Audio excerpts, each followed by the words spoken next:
Mkuu Tanzania Bara wa Chama cha Demokrasia na Maendeleo Chadema. Jeshi la Polisi Kanda Maalum wa Dar es Salaam linatoa taarifa kwa umma kuwa tarehe 13 mwezi wa 5 mwaka 2025 majira ya saa 6:45 usiku katika uwanja wa ndege wa kimataifa wa Julius Nyerere lango namba 3 Terminal 3 lilimkamata Amani Golugwa, naibu katibu mkuu Tanzania Bara wa Chama cha Demokrasia na Maendeleo Chadema, akiwa katika maandalizi ya kusafiri kuelekea Brussels nchini Ubelgiji.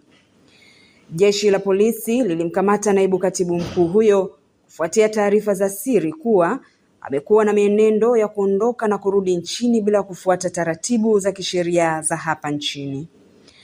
Jeshi la Polisi Kanda Maalum wa Dar es Salaam inaendelea na uchunguzi wa kina wa taarifa hizi kwa kushirikiana na vyombo vingine vya usalama kuhusu swala hilo.